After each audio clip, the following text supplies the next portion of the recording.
Hey guys, Krisha here. Please be cautious of any fake comments and emails you may receive from people pretending to be Mango Research. To get in touch with the real Mango team, make sure to join our official Discord chat using the link in the description below.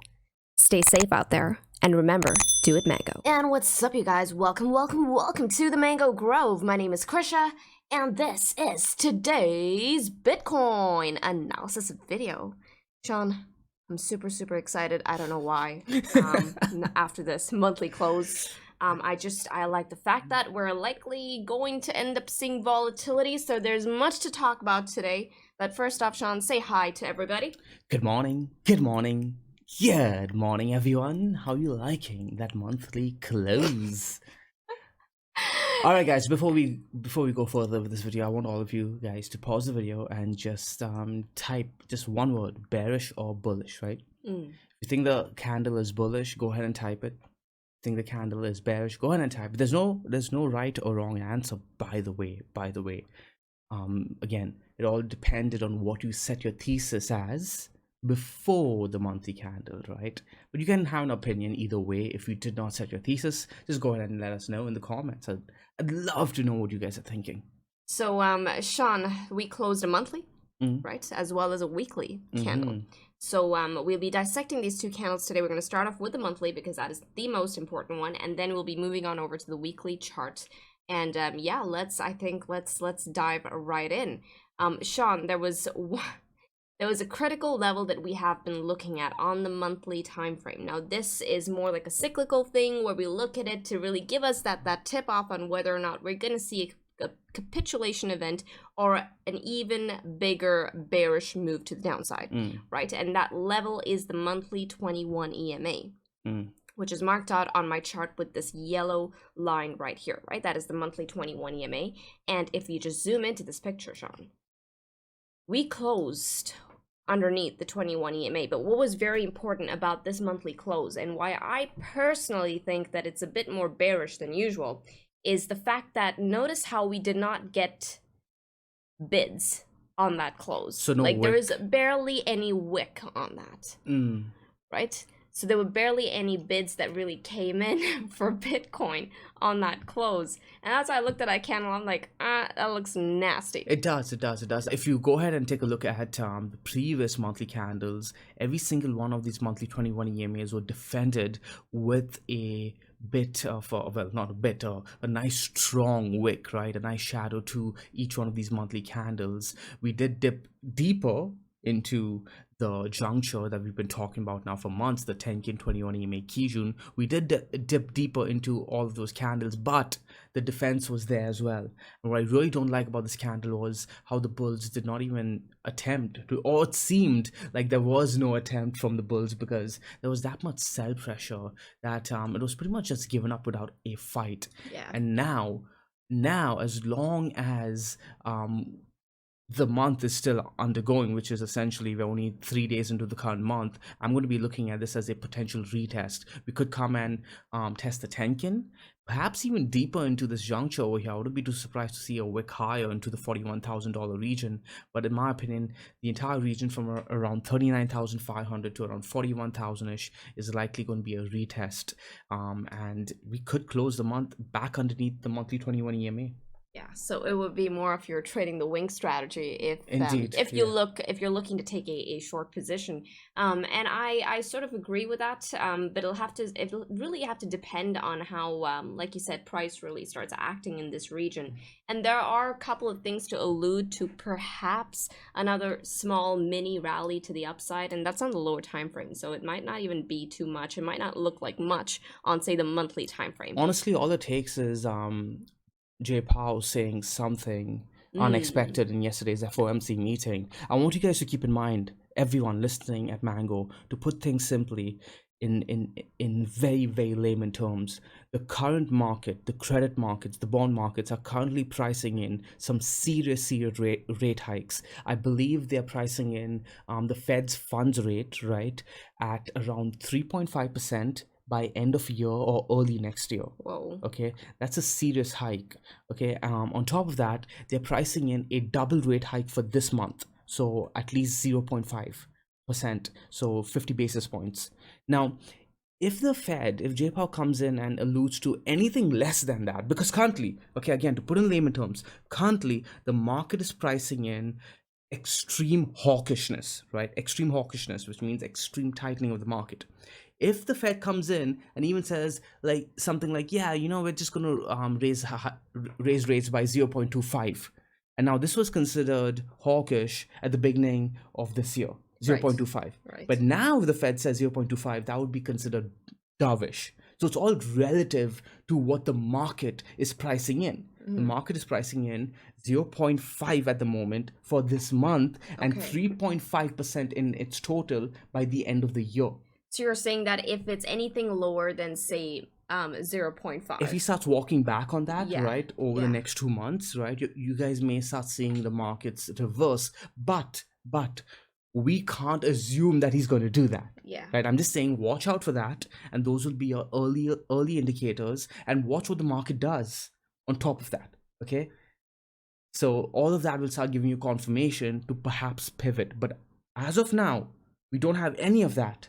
As of now, it seems like they're still going to remain as hawkish with their stance, at least with the 0.5 basis points. I don't think they're going to stay with this leading into September. I think by max September, we're going to start seeing them pivot on their stance, because I don't think they can get all the way up to 3.5. There are way too many tightening forces right now in the market. We're not just looking at rates, right? And what's rates, guys? It is the cost of money, right? This slows down commerce globally. When the cost of money goes up, people are able to borrow a lot less. So we have that as a tightening factor. And then on top of that, Sean, we got commodity prices just freaking, going through the roof.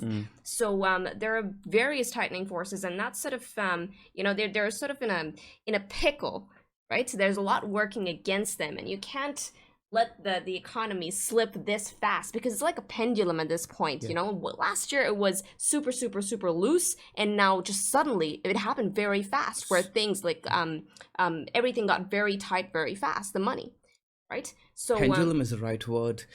And again, I'm going to say it again, if you look at what Bitcoin is doing, considering how tight the markets are, I'm surprised we're not lower. I'm really surprised we're not lower. It's holding really well. So if we're just sticking to the TA, right? And right now the TA is telling me, hey, listen, be prudent. Things are not looking too good here for the bulls, and we might see lower prices on Bitcoin. And I do believe that with this monthly close. However, if I have to go back in history, Sean, I have to look at price relative to the 21 EMA. Every time Bitcoin has dipped below the 21 EMA, it just seems like a spectacular zone of accumulation. Yeah, accumulate by all means, but understand that the trade is years into the making, right? So be careful. This is not your leverage trade long. You don't long here, because let's say we were underneath, because during this candle, by the way, guys, we stopped for a tad bit at around 4,500-ish on the way down, and we kept going lower, right, to 3,000. So if you leverage traded in the middle over here, albeit this did happen very, very fast, right? The move happened within a few days, like it all happened within a week or so. I think one day. The breakdown happened within hours, right? The breakdown from 6K to around 4,500-ish, blah blah blah, but then we kept going lower. Either way, my point is, this was all underneath the monthly 21 EMA, right? I think using a conjunction of multiple timeframes will help for the more high conviction trades, because what happened, we dipped from the monthly 21 EMA and we went down to the weekly 200 moving average, right? I think we could potentially do something like that this time around. I also want to quickly highlight to all of you guys that we've also lost the monthly dynamic again. We've been talking about this for a while. We closed underneath it. Perfect retest. That was your sell opportunity if we were longing over here on the monthly dynamic or the monthly 21 ME, etc., using everything as confluence, guys, again, because you notice how every single candle over here, okay, unlike the Ichimoku where we had a very confusing juncture to look at, the dynamic has kept things very simple for you. Every single candle is closed above, underneath. So is this the pivotal turning point, at least for the next few months? I will be looking at this as bearish until we reclaim it. Okay, now again, there's a lot going on in the markets, admittedly a lot going on in markets. It's very confusing with what the Fed is doing, with what the markets are pricing, etc., etc. Everyone has an opinion, but you know what does not have an opinion, guys? Your indicators. Your indicators are drawing the line in the sand for you as a risk manager. That's what you are ultimately as a technical analyst. You're using all of your indicators to keep you objective and manage your risk, because your opinion could be wrong and you don't get liquidated on those opinions, right? So hey, if you're wrong, if your indicator is just asking you to be temporarily cautious, by all means just get back long once we reclaim it. You're not going to lose much, right? But for now, Krisha, this is what I'm seeing: loss to 21 EMA, loss to dynamic. And where would you be looking for your next level? For that, I think we should get on over to the weekly time frame. By the way, well said in terms of the whole risk management thing. Ultimately, as traders, that's what we are first, right? Risk managers, if you're looking to actually, turn this into a living. All right, so now that we're on the weekly time frame, let's actually, I'm going to switch on the dynamic here. Look at that, Sean. Look at that.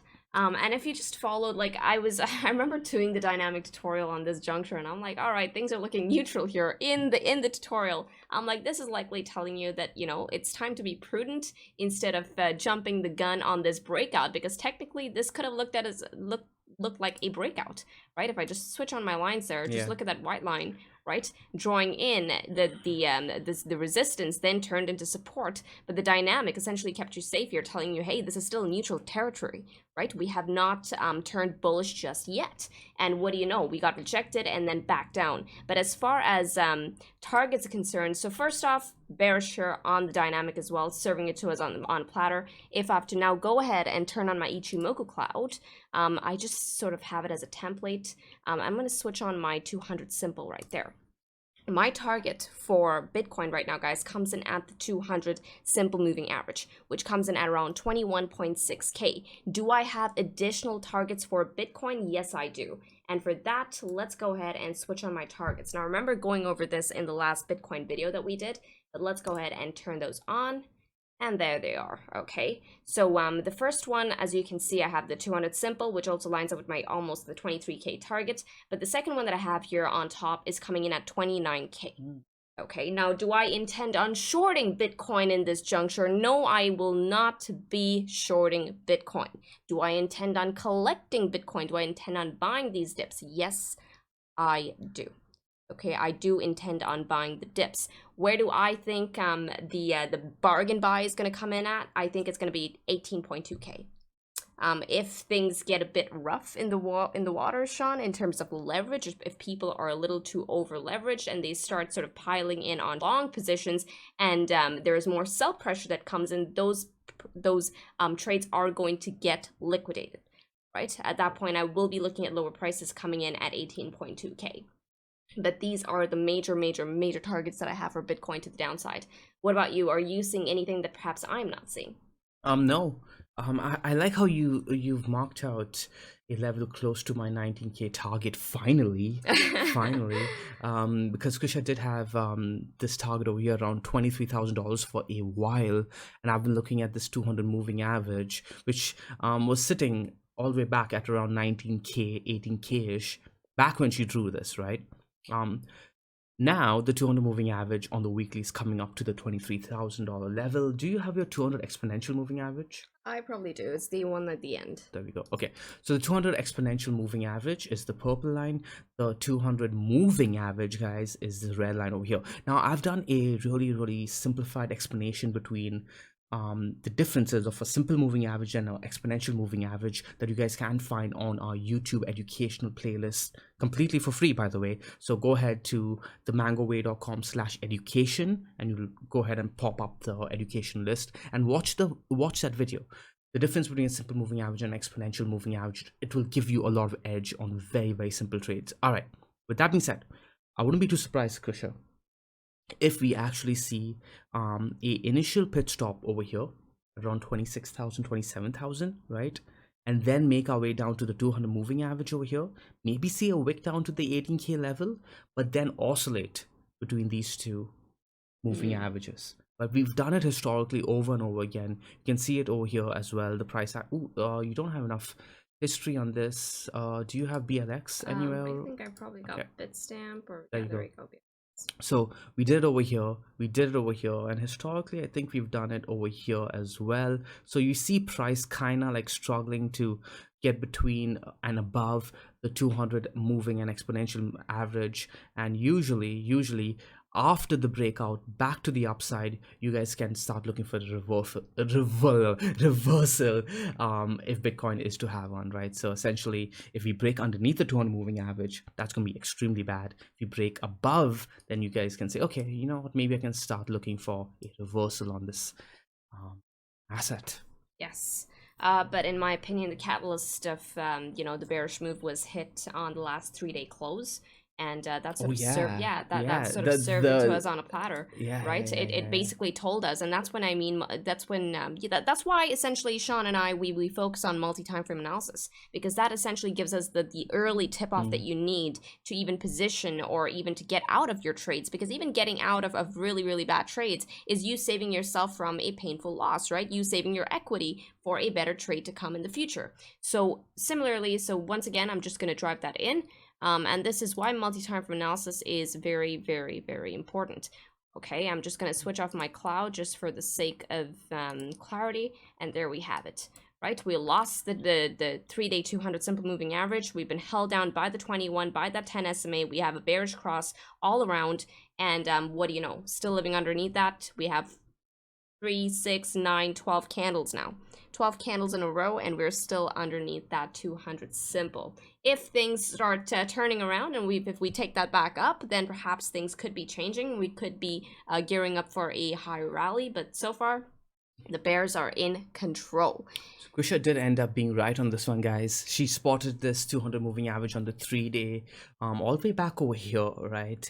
And we kept closing above it, right? But she kept bringing it up to our attention over and over again. And the big question was, could the 3-day 200 moving average be the catalyst to finally lose that monthly support? And we did. It was the catalyst to lose that monthly support. Now, do we see that continuation? Guys, keep in mind that when it's on these higher time frames over here, it takes a while, sometimes before you think that, hey, where's the continuation? Where's the continuation? And then suddenly you'll get a retest and boom, the market just gives in. So we've lost that monthly support in my mind. I wouldn't be too bullish on a reversal over here until we start seeing that monthly get reclaimed. Yeah. But yeah, you guys have our targets. Now, if there is any other coin that you guys are looking at and you want us to cover, there are quite a few of the altcoins that are looking, well, interesting. So if there's anything you want us to cover, make sure to mention in the comments section below. And Sean, any final thoughts? Yeah, if you guys on the C chat, I did post a update, follow up on the AVAX analysis and trade setup on the seed setup section in the seed private chat. So go ahead and read through that. There will be opportunity. Yes, sirree. Now, I hope you guys enjoyed this video. If you did, smash the like button, and if you haven't already subscribed to the channel and you want to keep up with the latest mango juice, well, hit the subscribe as well as the bell icon. That way you are notified every time we're out. And with this, trade safely, trade stress-free, trade the mango way, trade the easy way. Ciao, guys. Ciao.